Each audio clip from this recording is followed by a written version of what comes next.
qu'en suivant cette conférence, nous relevons peut-être une ou deux choses qui peuvent étonner.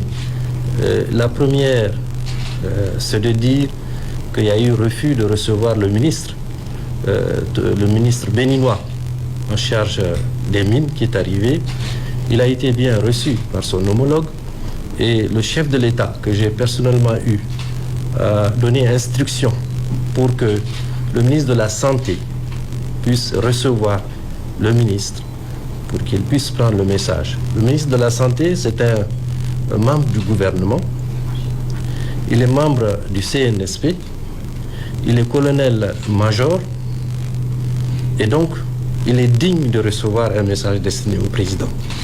Si le jour-là, le chef de l'État, le général Tchani, n'était pas disponible, c'est parce qu'avec toutes les équipes de sécurité, ils étaient en train d'analyser la situation de l'attaque qu'il y a eu à Boni.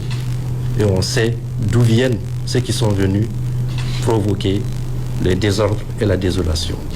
Donc ça, c'est un premier aspect. Le deuxième, quand le chef de l'État béninois dit que le contenu de son message était un message d'apaisement, alors qu'il précise que c'est pour annoncer que tant que la frontière n'est pas ouverte, rien ne saurait se faire, sachant pertinemment que la position de notre pays est le maintien de la frontière fermée pour raison de sécurité, on s'interroge qu'est-ce que ça veut dire, sachant que nous avons cette position et dire que c'est un message d'apaisement. Il faut s'interroger. Le troisième et dernier élément, il n'a pas fait cas du renvoi par nos représentants du port. Nous avons des inspecteurs qui y étaient. La police béninoise a été chargée de les chasser. Ça, vous le savez. Est-ce que cela est normal? Dans les accords, à la fois bilatéraux et tripartites, il faut que toutes les parties soient présentes au moment où on doit faire les chargements.